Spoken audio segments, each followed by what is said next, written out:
नवी मुंबईतील शासकीय कार्यक्रमाचं उपमुख्यमंत्री शिंदेंना निमंत्रण दिलं नव्हतं आणि याचे कॅबिनेट बैठकीमध्ये पडसाद उमटले आहेत। शिवसेनेच्या मंत्र्यांनी मुख्यमंत्री फडणवीसांवर नाराजी व्यक्त केली आहे। नवी मुंबई विमानतळावरील शिवरायांच्या पुतळा अनावरण कार्यक्रमाचं उपमुख्यमंत्री शिंदेंना निमंत्रण नव्हतं। शिंदेंना निमंत्रण न दिल्याचे कॅबिनेट बैठकीत पडसाद पाहायला मिळाले। शिवसेना मंत्र्यांची मुख्यमंत्री फडणवीसांच्या समोर नाराजी व्यक्त। शिवसेना मंत्र्यांची सिडको, राजशिष्टाचार, विमानतळ प्राधिकरणातील संबंधित अधिकाऱ्यांवर कारवाईची मागणी। मुख्यमंत्र्यांनी गंभीर दखल घेऊन चौकशीचे आदेश दिल्याची माहिती दिली। दोन्ही उपमुख्यमंत्री का आले नाहीत अशी विचारणा मुख्यमंत्र्यांनी कार्यक्रमस्थळी केल्याचं सांगितलं। की ज्यावेळी चर्चा शिवसेनेच्या मंत्र्यांनी आम्ही सुरू केली त्याचवेळी मुख्यमंत्री महोदयांनी सांगितलं की ज्यावेळी त्या कार्यक्रमाला मी जिथे गेलो आणि शिंदेसाहेब त्या कार्यक्रमाला दिसले नाहीत त्यावेळी अधिकाऱ्यांना विचारलं की तुम्ही अशा पद्धतीचा कार्यक्रम तुम्ही का केला। त्या पद्धतीची शोकॉज नोटीस स्वतः मुख्यमंत्री कार्यालयानं सिडकोच्या अधिकाऱ्यांना काढलेली आहे। एकनाथ शिंदे यांनी मुख्यमंत्री व्हावं या बच्चू कडूंच्या वक्तव्यावर प्रश्न विचारताच शिंदेंनी आधी मौन बाळगलं आणि त्यानंतर त्यांना हसू आवरलं नाही। बच्चू कडूंच्या वक्तव्यावर शिंदे काय म्हणाले ते आपण पाहूया। शिवसेनेचे मुख्यमंत्री एकनाथजी शिंदेच झाले पाहिजे। बच्चू कडू काय म्हणाले याची मी माहिती घेतो। शिंदेंनी मुख्यमंत्री व्हावं या बच्चू कडूंच्या वक्तव्यावर प्रश्न विचारताच शिंदेंनी आधी मौन बाळगलं, नंतर त्यांना हसू काही आवरलं नाही। हसत हसतच शिंदेंनी यावर आपली प्रतिक्रिया दिली। शिवसैनिकांनी शिवसेनेचाच मुख्यमंत्री झाला पाहिजे आणि शिवसेनेचे मुख्यमंत्री एकनाथजी शिंदेच झाले पाहिजे आणि एक सेवाभावी वृत्तीचा माणूस पुन्हा मुख्यमंत्री व्हावा हे सगळ्या शिवसैनिकांच्या जनतेचं मत आहे आणि देवाभाऊचं प्रमोशन पण होईल ना। आम्ही सगळ्या शिवसैनिकांनी आमदार मंत्र्यांनी एकनाथजी शिंदे साहेब येत्या काळात मुख्यमंत्री कसे होईल यासाठी ताकदीनं कामाला लागलो पाहिजे। प्रमोशन व्हावं आणि एकनाथ शिंदे मुख्यमंत्री व्हावेत असं बच्चू कडू म्हणाले की देवाभाऊंचं प्रमोशन व्हावं आणि एकनाथ शिंदे मुख्यमंत्री व्हावे। हे बघा आता बच्चू कडू काय म्हणाले याची मी माहिती घेतो आणि मग त्याच्यावर बोलतो। या वक्तव्यानंतर भाजपचे नेते आशिष शेलार आणि बावनकुळेंनी बच्चू कडूंना उत्तरही दिले। यावरून वाद वाढण्याआधी बच्चू कडूंना पक्षाकडून काही सूचना करण्यात आल्या। बच्चू भाऊंना ज्या काही सूचना करायच्या होत्या, ज्या काही गोष्टीच्या विनंती करायच्या होत्या मी स्वतः शिंदे साहेबांनी सांगितल्यामुळे त्यांना त्या विनंत्या केलेल्या आहेत। काही दिवसांपूर्वीच बच्चू कडूंनी शिवसेनेत प्रवेश केलाय। ते शिवसेनेत विदर्भाच्या विभागीय नेतेपदी आहेत। नाशिकमध्ये महायुतीसमोर अडचणी कायम असून गोकुळ गीते लढण्यावर ठाम आहेत। दुसरीकडे गोकुळ गीतेंसोबत फडणवीस शिंदेंची फोनवरून चर्चा झाली तर उपमुख्यमंत्री शिंदेंनी नाशिकच्या जागेवरून उद्या संध्याकाळी 7 वाजता नंदनवन बंगल्यावर शिवसेना मंत्र्यांची बैठक बोलावली आहे। दरम्यान उदय सामंत आज पुन्हा एकदा नाशिककडे रवाना झाले। नाशिकमध्ये मनधरणीनंतरही महायुतीतील गोकुळ गीते लढण्यावर ठाम आहेत। त्यामुळे विधान परिषदेत महायुतीतच अधिकृत उमेदवार नरेंद्र दराडे विरुद्ध बंडखोर उमेदवार गोकुळ गीते यांच्यात सामना रंगणार आहे। निवडणुकीत कौल माझ्या बाजूने असून महायुतीच्या उमेदवाराला पाठिंबा दिल्यास मतदारांचा घात होईल अशी भूमिका गीतेंची आहे। मंत्री उदय सामंत आणि गिरीश महाजन यांच्यासोबत नाशिकच्या ओझर विमानतळावर गोकुळ गीते यांची भेट झाली आहे। गीतेंसोबत सकारात्मक चर्चा झाली, गुड न्यूज मिळेल अशी आशा गिरीश महाजन यांनी व्यक्त केली आहे। मात्र नरेंद्र दराडे यांना पाठिंबा देण्यास स्पष्ट नकार दिल्याचं गोकुळ गीते म्हणाले। त्यामुळे नाशिकमध्ये महायुतीतील ही अडचण कायम आहे। तर सकारात्मक तोडगा निघेल असा विश्वास उदय सामंत यांनी व्यक्त केलाय। गीतेची माझी भेट झालेली आहे, सविस्तर बोलणं झालेलंही आहे। आता हा निर्णय होईल। निर्णय सकारात्मक आहे का नकारात्मक? सकारात्मक निर्णय होईल, ते सकारात्मक निर्णय घेतील।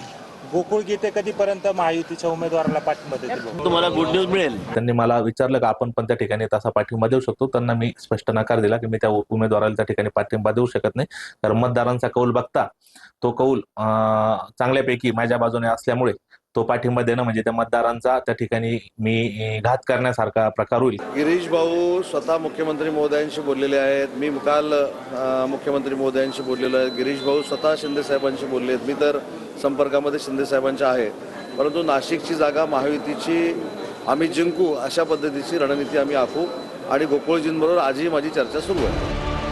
तर दुसरीकडे भाजप बंडखोर प्रसाद हिरे यांनी नरेंद्र दराडे यांना पाठिंबा दिलाय.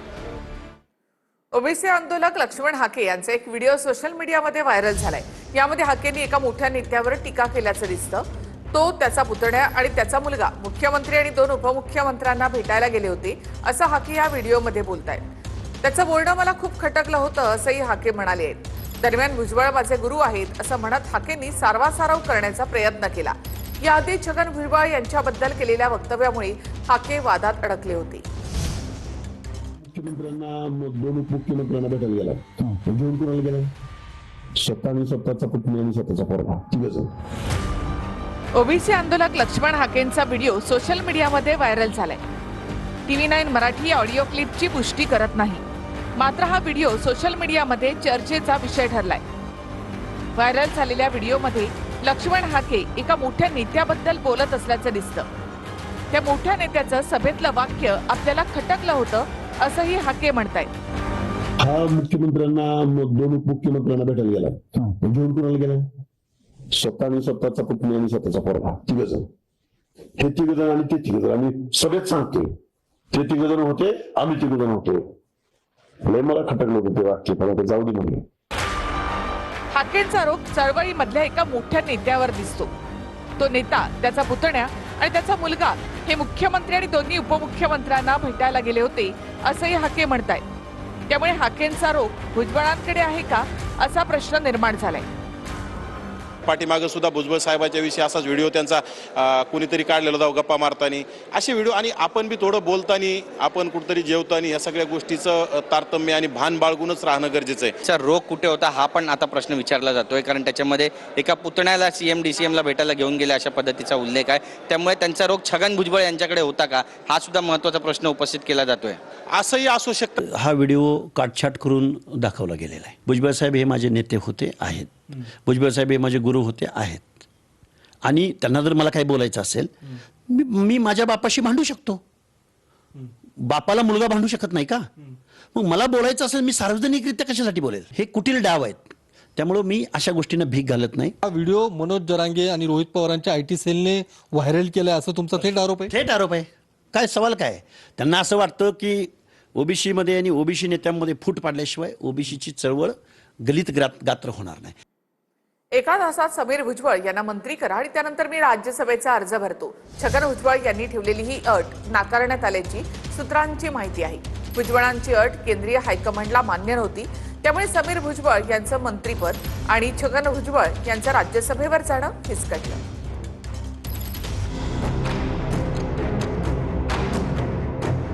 एका तासात समीर भुजबळांना मंत्री करा, त्यानंतर मी राज्यसभेचा अर्ज भरतो.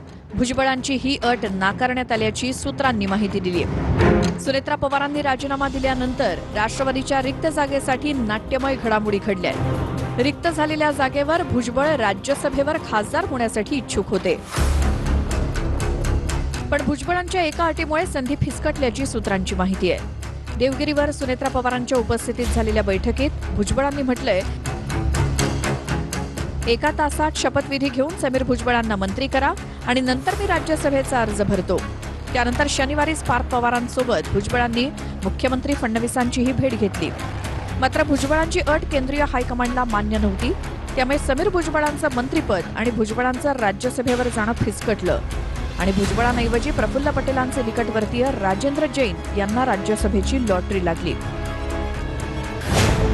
राज्यसभेवर संधी न मिळाल्यामुळे भुजबळच नव्हे तर त्यांचे कार्यकर्तेही नाराज झाले.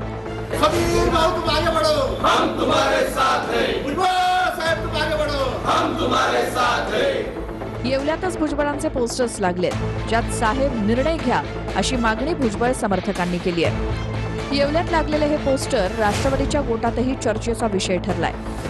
साहेब निर्णय घ्या असं ठळकपणे या पोस्टरवरती लिहिलंय. आपले बळ छगनरावजी भुजबळ, आपला मतदार. भुजबळांनी राज्यसभेवरनं आपली नाराजी व्यक्त केली आणि त्याच्या दुसऱ्याच दिवशी येवल्यात अशी पोस्टर्स झळकली आहेत. नाही काय नाराज राहणार, मला सुद्धा आज न्याय मिळाला पाहिजे. आता तो अन्याय काय आहे की चालायचं आता आणखी पुढे, आज नाही तो कल, कल नाही तो परत. मैं कबड्डी का खिलाड़ी हूँ, शतरंज का खिलाड़ी नहीं हूँ. शतरंज नहीं जमता है मुझे कोई। नाही, ते कबड्डीचे पण उत्कृष्ट खेळाडू आहेत आणि बुद्धिबळ सुद्धा कसं करावं त्याची सुद्धा माहिती भुजबळ साहेबांना नक्कीच आहे. पण भुजबळ आहेत आणि त्याच्यामुळे त्यांच्या स्टाईलनी त्यांना ज्या वेळेला जे सांगायचं असतं ते सांगत असतात. ते काय मला उद्देशून बोलले असतील असं काय मला वाटत नाही. हे खरं आहे की साहेबांनी जे आहे ही मागणी केली होती, कारण साहेब आता मंत्रिपदावर आहेतच. आणि आजही जेव्हा सगळेजण म्हणतात की बाबा तुम्ही ही अट टाकली, तर ही अट माहिती साहेबांची विनंती होती. कारण का शेवटी आम्ही आजपर्यंतच्या पक्षासाठी अनेक वेळा काम केलं, परंतु खंत वाटत नाही का कुठे की तुम्हाला सातत्यानं डावललं जात आहे? आता समजायचं की आपलं आज लक नव्हतं, बॅड लक होतं, उद्या गुड लक येईलच कधी ना कधी. भिंद्रनवालेचं उदात्तीकरण करणाऱ्या कार्यक्रमात गिरीश महाजनांनी हजेरी लावली. ऑपरेशन ब्लू स्टार काळा दिवस, अनेक जण शहीद झाले होते असं वक्तव्य गिरीश महाजनांनी केलं. यावर महाजनांचं वक्तव्य दहशतवादाला खतपाणी घालणारं असल्याचं हर्षवर्धन सपकाळ यांनी म्हटलंय. जून 1984 1984 हमारे लिए मैं कहूँगा काला दिन है. ये दिन हम कभी भूल नहीं सकते. जिस तरह से हमारे हजारों भाई बहनें शहीद हुए, मारे गए, हमारे पवित्र धर्मस्थल पर सेना का आक्रमण हुआ, मैं यही कहूँगा. इंदिरा जी ने जबरदस्ती उन्हें पंजाब में घुसाया, हमारे पवित्र धर्मस्थल पर घुसाया और उसके बाद में इतनी बुरी तरह हमारे लोगों के कत्ल हुए, जो शहीद हुए. गिरीश महाजन यांचं दहशतवादाला खतपाणी घालणारं आणि देशाचे तुकडे करण्याच्या अनुषंगानं केलेलं वक्तव्य अत्यंत आक्षेपार्ह आहे. देशाच्या पंतप्रधानांना थोडी जरी राष्ट्रभक्ती शिल्लक असेल, देशाच्या पंतप्रधानांमध्ये आणि राज्याच्या मुख्यमंत्र्यांमध्ये थोडी जरी राष्ट्रभक्ती शिल्लक असेल, तर गिरीश महाजन या माणसाला त्यांनी लाथ मारून मंत्रिपदावरून हकलून द्यायला पाहिजे आणि भाजपमधून हकलून द्यायला पाहिजे. ज्या पद्धतीनं गिरीश भाऊंनी वक्तव्य केलं त्या वक्तव्याचा विपर्यास करण्याचा प्रयत्न केला जातोय. मुळामध्ये ते ऑपरेशन ब्ल्यू स्टार बद्दल नाही, तर शीख दंगलीमध्ये शेकडो लोकांच्या हत्या करण्यात आल्या होत्या त्याचा निषेध करणारं ते वक्तव्य आहे. अशा तऱ्हेच्या व्यक्तिमत्वांना ना इतिहास माहिती ना कुठल्या तऱ्हेचा अभ्यास आहे.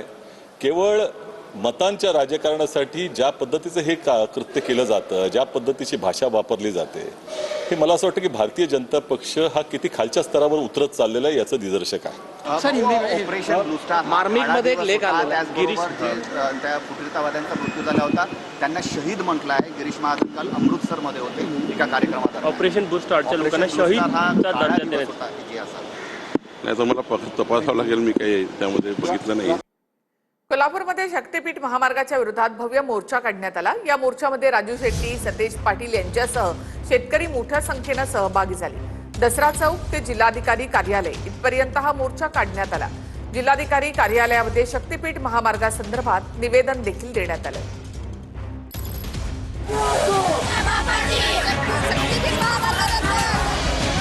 शक्तीपीठ महामार्गाला विरोध करण्यासाठी कोल्हापूरमध्ये जिल्हाधिकारी कार्यालयावरती मोर्चा काढण्यात आला. या मोर्चामध्ये छत्रपती शाहू महाराज, शेतकरी नेते राजू शेट्टी आणि काँग्रेस नेते सतेज पाटील सहभागी होते. आंदोलक आणि शेतकऱ्यांना नको असलेला शक्तीपीठ महामार्ग करू नये, कोणत्याही परिस्थितीमध्ये आम्ही हा मार्ग होऊ देणार नाही, अशी भूमिका सतेज पाटील आणि राजू शेट्टींनी घेतली. कितीही दडपशाही केलं, आमचे पूर्वज इंग्रजांच्या बरोबर याच्यापेक्षाही जास्त दडपशाहीला तोंड दिलेले त्यांचे आम्ही वारसदार आहोत. आम्ही यांच्या दडपशाहीला भीक घालत नाही. सहकुटुंब आयुष्य उद्ध्वस्त होणार आहे शेतकऱ्यांचं. कुटुंब रस्त्यावर या ठिकाणी येणार आहेत. ज्या शेतीमधून आज आमच्या माता भगिनींचा उत्कर्ष झाला, शेतकऱ्याचा उत्कर्ष झाला, ते जर संपणार असेल तर या ठिकाणी सगळे रस्त्यावर उतरणार. कारण खातं एकनाथ शिंदेकडे आहे आणि निर्णय देवेंद्र फडणवीस घेतात, असा प्रॉब्लेम आहे. म्हणजे नाव कुणाचं घ्यायचं. आणि म्हणून या दोघांना आमची विनंती आहे की या मोर्चापासून बोध घ्यावा आणि हा शक्तीपीठाचा आग्रह सोडावा. तिकडे सांगलीमध्ये शक्तीपीठ महामार्गासाठी होणाऱ्या ड्रोन मोजणीस शेतकऱ्यांनी विरोध दर्शवलाय. नागेवाडी, भाग्यनगर, माहुली, चिखलहोळ, घानवड, भिकवडी बुद्रुक, वलखड आणि विटा परिसरातील शेतकऱ्यांनी एकत्र येत घोषणाबाजी करत आक्रमक झाले. शक्तीपीठ महामार्गामुळे 27,500 एकरांची जमीन हस्तांतरित होणार आहे. शक्तीपीठ महामार्ग वर्धा जिल्ह्यातून सुरू होऊन यवतमाळ, नांदेड, धाराशिव मार्गे सिंधुदुर्गात संपणार आहे. महामार्गासाठी डोंगर पोखरून बोगदे निर्माण केले जाणार आहे. अनेक ठिकाणी भर घालून छोट्या नद्या नाले बुजवले जाणार आहेत। जमिनी संपादित केल्यास शेतकरी अल्पभूधारक अथवा भूमिहीन होऊ शकतो। सुपीक शेती जमीन गमावण्याची भीती असल्यानं शेतकऱ्यांनी विरोध केलाय। विरोधाला विरोध असू नये, शक्तीपीठाच्या बाबतीमध्ये मुख्यमंत्र्यांची आणि उपमुख्यमंत्र्यांची भूमिका ही अतिशय स्पष्ट आहे की शेतकऱ्यांना विश्वासात घेऊन, शेतकऱ्यांशी चर्चा करून, शेतकऱ्यांशी संवाद साधून शक्तीपीठ आपल्याला पुढे न्यायचं आहे। त्याच्यामुळे शक्तीपीठाच्या बाबतीमध्ये बाकीच्या रस्त्यांमध्ये जसं आपण राजकारण करतो तसं कोणी राजकारण करू नये अशी माझी विनंती आहे। शालेय गणवेशासाठी 240 रुपयांचा तुटपुंजा असा निधी दिल्याचा आरोप केला जातोय। शालेय गणवेशाच्या तुटपुंजा निधीवरून मनसेनं नागपुरात आंदोलन केलं, तर गणवेशाच्या अनुदानामध्ये कोणतीही कपात केलेली नाही असं मंत्री दादा भुसे यांनी म्हटले।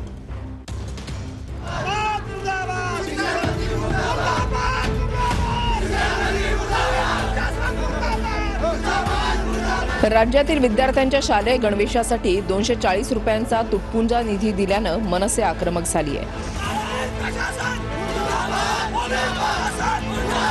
नागपुरात मनसेनं अर्धनग्न आंदोलन करत सरकारच्या विरोधात घोषणाबाजी करत निषेध नोंदवला।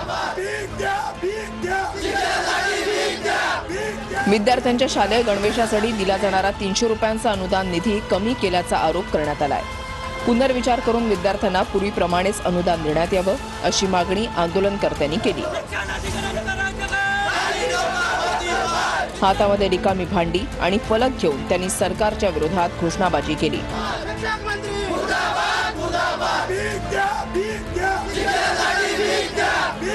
तर चांगल्या प्रतीचा गणवेश देण्यावर आमचा भर असल्याचं शालेय शिक्षण मंत्री दादा भुसे म्हणाले। 20% एकूण किमतीत कपात केली आहे आणि म्हणून आमचा प्रश्न आहे की 240 रुपयात जर चांगला दर्जेदार गणवेशाची अपेक्षा शासन करत असेल तर हे चुकीचं आहे। एवढ्या पैशात विद्यार्थ्यांना दर्जेदार गणवेश शिवून देणं हे कठीण काम झालंय। 300 रुपये प्रति गणवेश हा जो काही शासनाचा दर आहे याच्यामध्ये कुठलीही कपात करण्यात आलेली नाही। उलट पक्षी चालू वर्षाला हे गणवेश क्वालिटीमध्ये असले पाहिजेत याकडे जाणीवपूर्वक लक्ष देण्यात आलेलं आहे। केंद्र सरकारकडून प्रधानमंत्री उज्ज्वला योजनेच्या नियमांमध्ये मोठे बदल करण्यात आले। सरकारने अनुदानित एलपीजी सिलेंडरची संख्या 9 वरून 4 पर्यंत कमी केली। उज्ज्वला योजनेअंतर्गत समाविष्ट कुटुंबियांना आता वर्षभरामध्ये केवळ 4 सिलेंडरवर अनुदानाचा लाभ मिळणार आहे। 2016 मध्ये सुरू केलेल्या या योजनेअंतर्गत 12 सिलेंडर मिळत होते। 12 वरून ही संख्या आता 9 करण्यात आली होती। आता ही संख्या 4 पर्यंत मर्यादित करण्यात आली आहे। पुढील 2 ते 3 दिवसांमध्ये राज्याच्या आणखी काही भागामध्ये मान्सून दाखल होण्याची शक्यता आहे। रत्नागिरी, सिंधुदुर्ग, कोल्हापूर जिल्ह्यांमध्ये जोरदार पावसाची शक्यता आहे। लेट झालेला मान्सून अखेर पुढच्या 2 ते 3 दिवसात राज्याच्या काही भागात दाखल होणार असल्याचं हवामान विभागानं सांगितलंय। कुठे कधी पावसाची शक्यता आहे त्यावर एक नजर टाकूया। कोकण विभाग, रत्नागिरी आणि सिंधुदुर्गमध्ये 10 जूनला पावसाची शक्यता आहे। मुंबई, ठाणे, रायगड आणि पालघरमध्ये 11 जूनला पावसाची शक्यता आहे। तर तिकडे पश्चिम महाराष्ट्र आणि मध्य महाराष्ट्रामध्ये कोल्हापूर, सातारा, पुणे या ठिकाणी 10 जूनला पावसाची शक्यता आहे। अहिल्यानगरमध्ये 12 जूनला पावसाची शक्यता आहे। खानदेशमध्ये जळगाव, नाशिक आणि धुळे या ठिकाणी 11 ते 18 जून पावसाची शक्यता वर्तवण्यात आली आहे। मराठवाड्यात छत्रपती संभाजीनगर, परभणी, बीड आणि लातूर या ठिकाणी 12 ते 15 जून दरम्यान पावसाची शक्यता आहे। विदर्भामध्ये नागपूरसह आसपासच्या परिसरात 15 ते 16 जून पावसाची शक्यता वर्तवण्यात आली आहे। रत्नागिरी, सिंधुदुर्ग, कोल्हापूर जिल्ह्यांमध्ये जोरदार सरींची तसेच उर्वरित राज्यामध्ये वादळी पावसाची शक्यता असून येलो अलर्ट देण्यात आलाय। चंद्रपूर जिल्ह्यामध्ये उष्ण लाटेचा तर पालघर जिल्ह्यामध्ये उष्ण आणि दमट हवामानाचा इशारा देण्यात आलाय। राज्यात ढगाळ आकाशासह उन्हाचा चटका आणि उकाडा तापदायक राहण्याची शक्यता कायम आहे। राज्यात यंदा सरासरीपेक्षा कमी पावसाचा अंदाज आहे। जूनची 9 तारीख आली तरी महाराष्ट्रामध्ये मान्सून व्यापलेला नाहीये। तर याआधी मुख्यमंत्री फडणवीसांनी शेतकऱ्यांना पेरणीची घाई न करण्याचं आवाहन केलंय। मराठवाडा, पश्चिम विदर्भाचे काही जिल्हे, उत्तर महाराष्ट्राचे काही जिल्हे आणि आपला अवर्षण प्रवण भाग या भागामध्ये त्यापेक्षा कमी पाऊस पडण्याची संभावना आहे आणि म्हणूनच शेतकऱ्यांनाही सातत्याने मी ॲडवायझरी देतो की त्यांनी पेरणी कधी केली पाहिजे जेणेकरून दुबार पेरणीची वेळ येऊ नये. आणि आता महत्त्वाच्या बातमी आपण पाहूया. मध्य पूर्वेमध्ये युद्धाच्या भीतीमुळे कच्च्या तेलाच्या किमतीमध्ये वाढ. ब्रेंट क्रूड ऑइलच्या किमती 13 सेंट्सने वाढून $94.38 प्रति बॅरलवर. WTIने क्रूड ऑइल ही $91.41 प्रति बॅरलवर. केंद्रीय शिक्षण मंत्री धर्मेंद्र प्रधान यांची NTA कार्यालयाला भेट. धर्मेंद्र प्रधान यांच्याकडनं नीट परीक्षेचा आढावा. 21 जून रोजी होणारी परीक्षा सुरळीत पार पाडण्याच्या सूचना.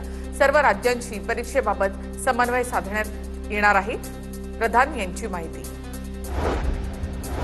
मार्मिकमधून राहुल गांधींवर स्तुतीसुमनं उधळली आहेत. मात्र महाराष्ट्रामधल्या काँग्रेस नेत्यांवर टीका. स्तंभलेखक विकास झाडेंकडनं महाराष्ट्र काँग्रेसवर टीका. ठाकरे सेना आणि महाराष्ट्र काँग्रेसमध्ये त्यामुळे वादाची शक्यता. काँग्रेस आमदार विकास ठाकरेंची साप्ताहिक मार्मिकला कायदेशीर नोटीस. मार्मिक विरोधात 2 कोटींचा मानहानीचा दावा. 15 दिवसांच्या आत बिनशर्त माफी मागा, अन्यथा कारवाईला सामोरं जा. विकास ठाकरे यांचा इशारा. जनगणनेमध्ये ओबीसींचा स्वतंत्र कॉलम करावा. स्वतंत्र कॉलम न केल्यास देशव्यापी आंदोलन करणार. विजय वडेट्टीवारांचा सरकारला इशारा. पुण्यामध्ये आंदोलनाच्या परवानगीसाठी पोलीस आणि विद्यापीठ प्रशासनाला कोकरोच जनता पार्टीचं पत्र. पुणे पोलीस आणि विद्यापीठ प्रशासन चर्चा करून निर्णय घेणार. 11 जूनला पुणे विद्यापीठामध्ये अभिजित दिपके आंदोलन करणार.